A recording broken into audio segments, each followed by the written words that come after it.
su amor y lealtad. En el diario estudio de nuestra lección y la palabra viva de Jesús.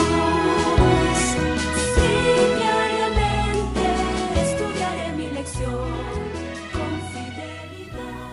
Muy buenos días, apreciados amigos, hermanos.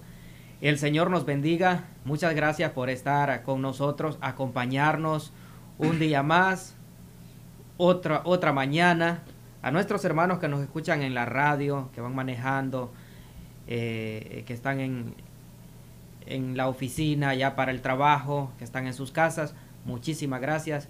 Soy su amigo y servidor Julio Reyes. Estoy en compañía de nuestro pastor Orlando Enamorado. Es un gusto para mí otra vez venir aquí para compartir con ustedes la lección de escuela sabática.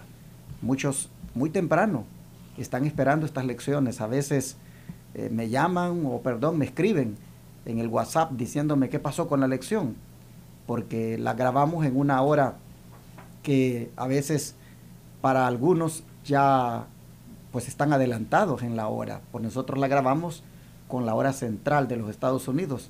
Y por ejemplo los hermanos de la Florida u otros estados que tienen la hora del este, ellos pues ya les llega un poquito tarde, mientras que los de la hora del Pacífico, ellos pues todavía es muy temprano para ellos.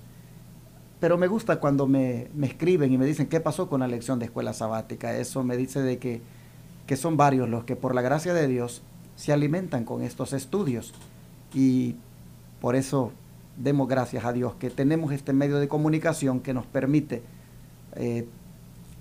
edificarnos, alimentarnos de esta manera.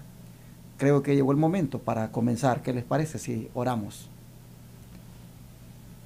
Amantísimo Padre, Señor, en este momento te estoy pidiendo por las personas que van en sus carros, van manejando, nos están escuchando.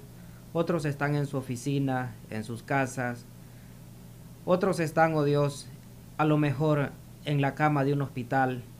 Están escuchando esta lección, la están esperando, y te agradecemos, oh Dios, porque usted nos da la oportunidad de poder llegar hasta donde nuestros hermanos, de nuestros amigos. Deseamos, Señor, de que tu Espíritu Santo impresione cada día nuestros corazones, especialmente con la lección del día de hoy, que es importantísima, oh Dios. Ayúdenos, Santo Espíritu. Mora en nuestra vida, oh Dios. Perdone nuestros pecados.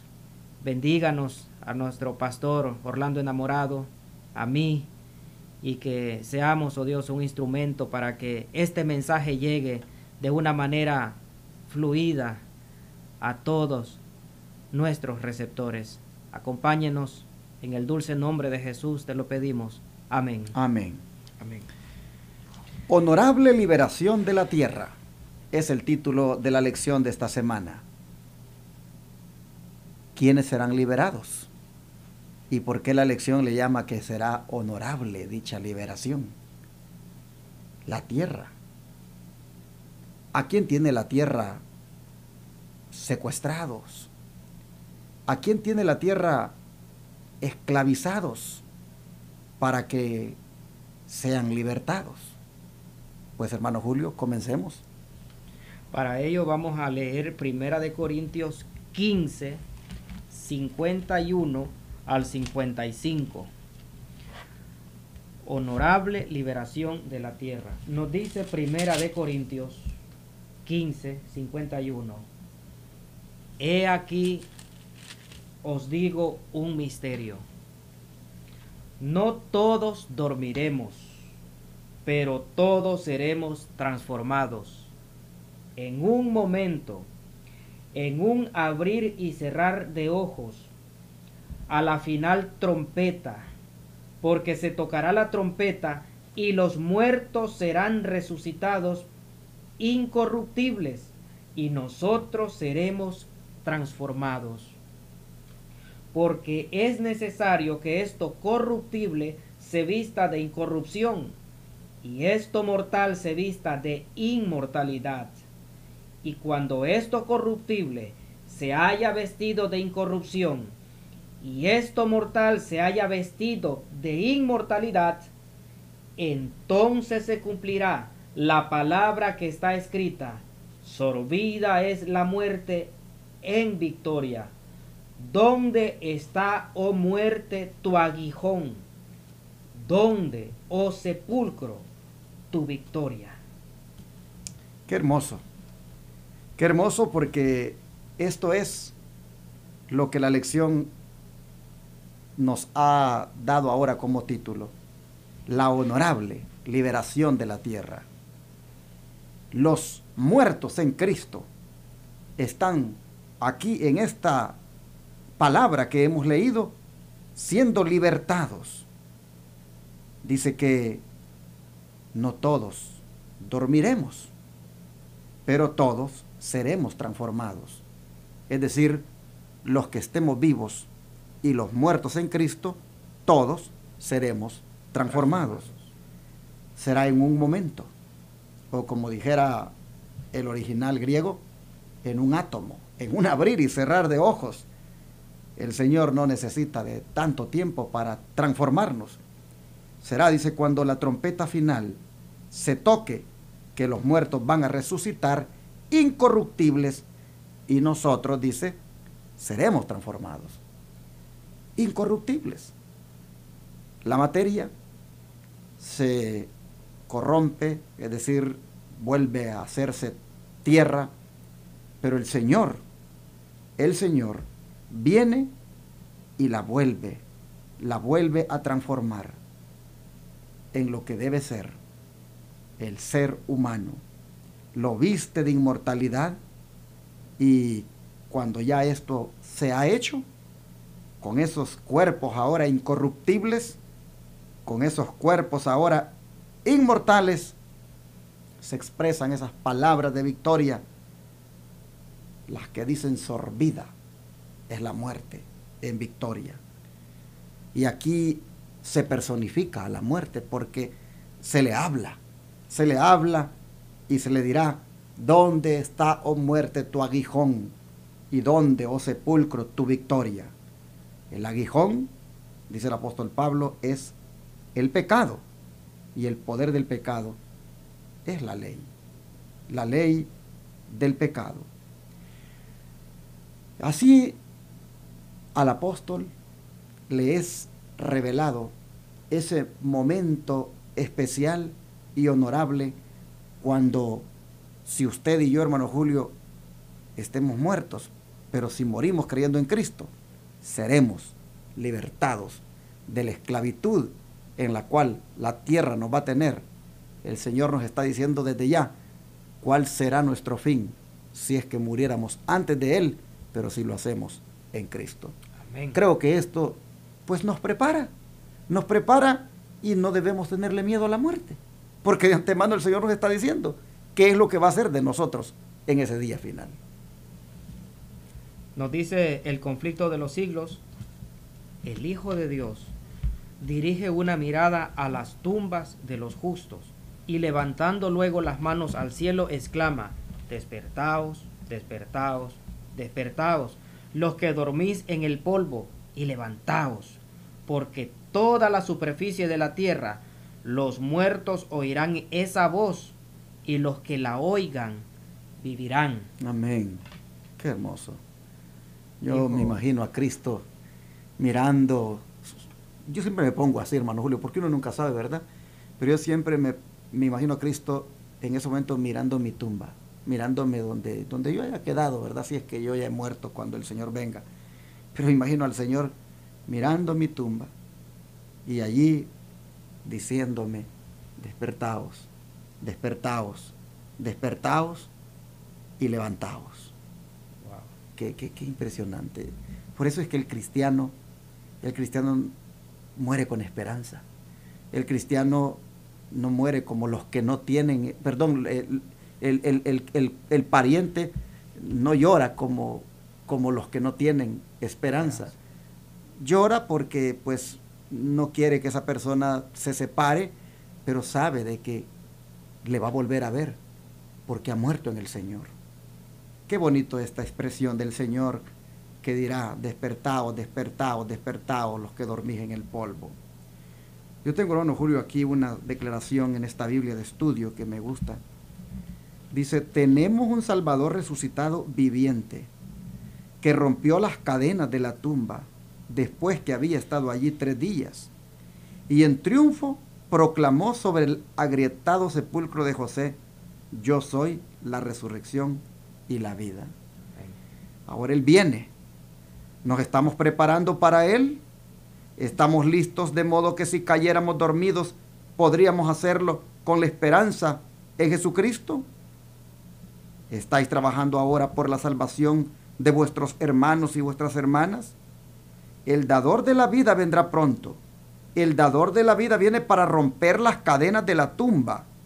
Hará salir a los cautivos y proclamará, yo soy la resurrección y la vida. Allí está la hueste resucitada. El último pensamiento fue de la muerte y sus angustias. Los últimos pensamientos que tuvieron fueron del sepulcro y de la tumba. Pero ahora proclaman, ¿dónde está, oh muerte, tu aguijón? ¿Dónde, oh sepulcro, tu victoria? Las angustias de la muerte fue lo último que experimentaron. ¿Dónde está, oh muerte, tu aguijón?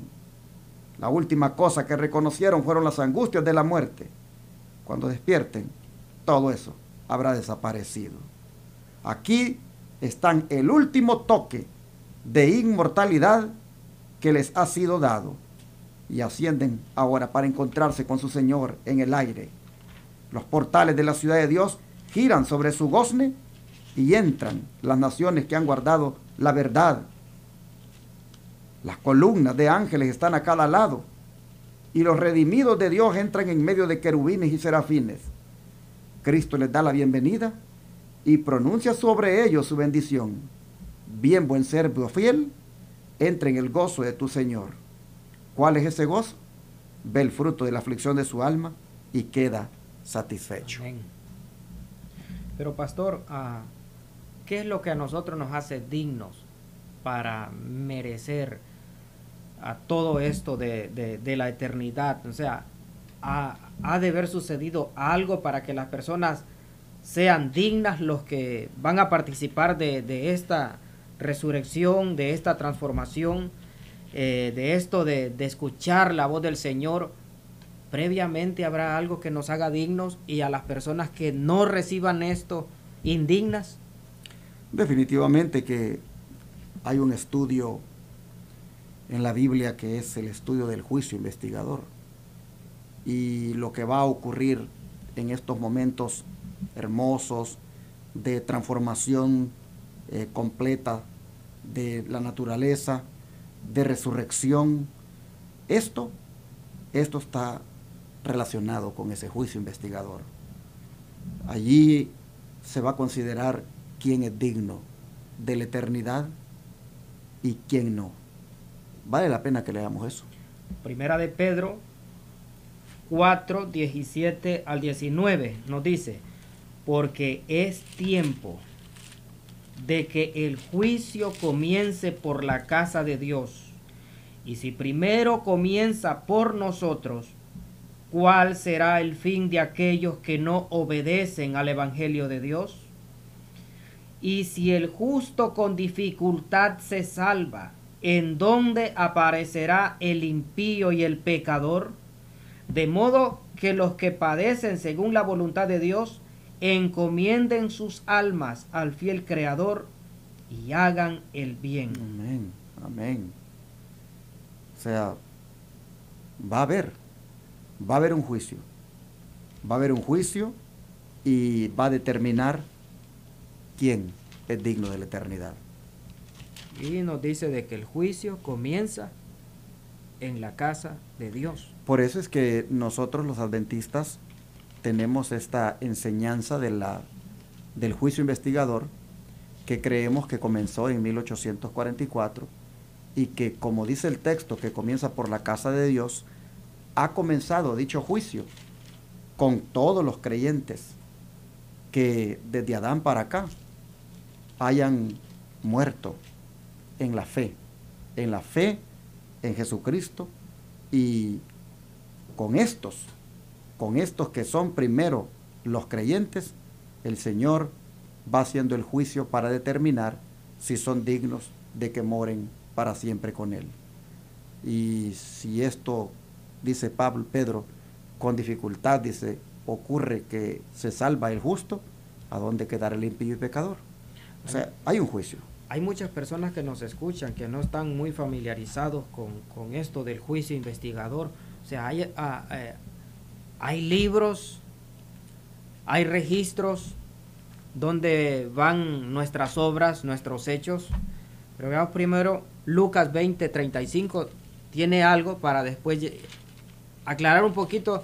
A los hermanos de la verdad presente lo hemos estudiado mucho, pero hay hermanos que nos están escuchando que no están muy familiarizados con esto del juicio investigador, y el Señor nos ha encomendado, nos ha inspirado que expliquemos un poquitito más acerca de esto sin salirnos del tema que estamos tocando. Lucas 20:35 nos dice: mas los que fueron tenidos por dignos de alcanzar aquel siglo y la resurrección de entre los muertos, ni se casan ni se dan en casamiento, porque no pueden ya más morir, pues son iguales a los ángeles y son hijos de Dios, al ser hijos de la resurrección.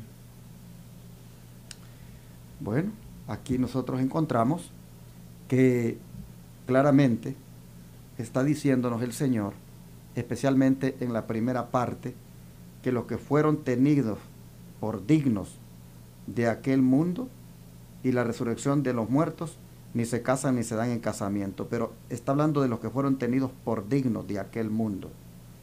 Estos que fueron tenidos por dignos son los que en el juicio se ha determinado que sean salvos. El versículo 36 nos lo confirma. ¿Por qué? Ya no pueden morir, dice, pues son iguales a los ángeles y son hijos de Dios, ahora siendo hijos de la resurrección.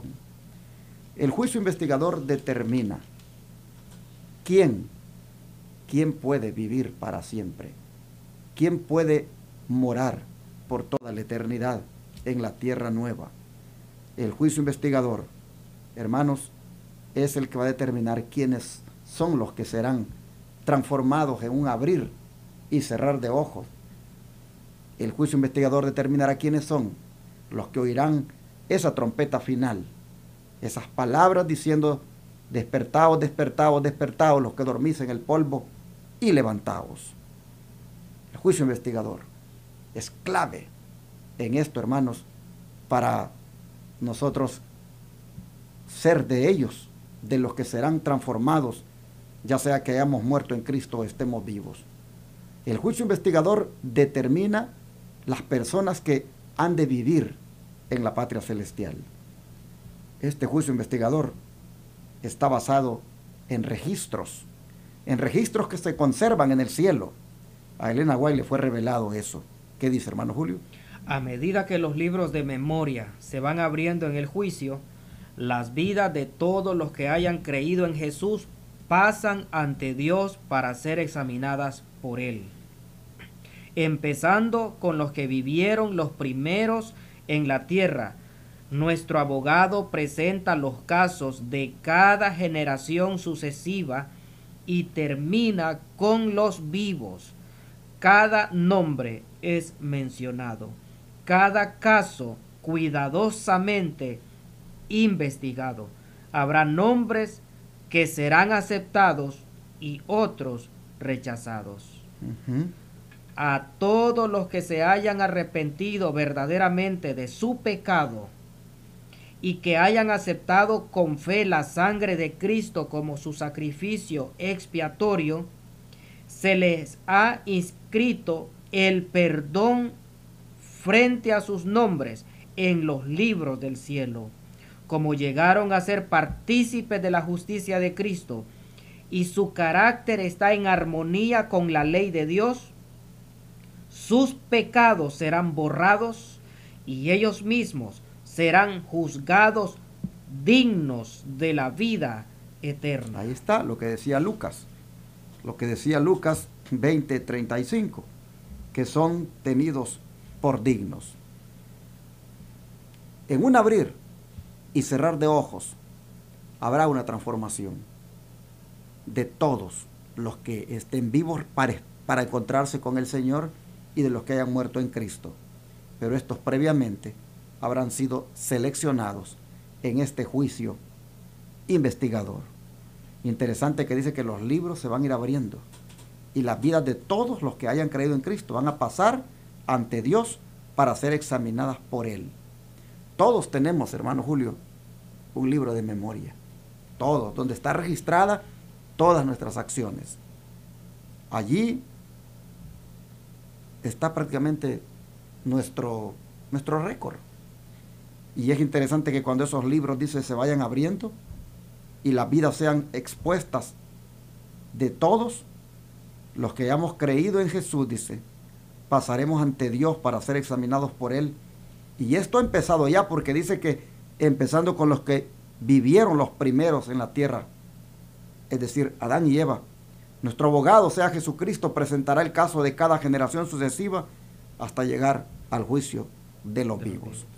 Un juicio que, pues, se cumplirá en él aquella palabra que dice, porque es necesario que todos comparezcamos ante el tribunal de Cristo.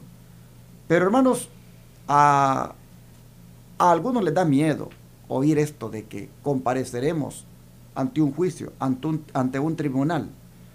Pues, hermano, no tengas miedo, porque si a ese tribunal, a ese juicio compareces con tu abogado, que es Jesucristo, abogado excelente por naturaleza, abogado que no ha perdido ni un caso, si tú te presentas con Cristo como tu abogado y haces de Él ahora tu abogado, no tengas temor.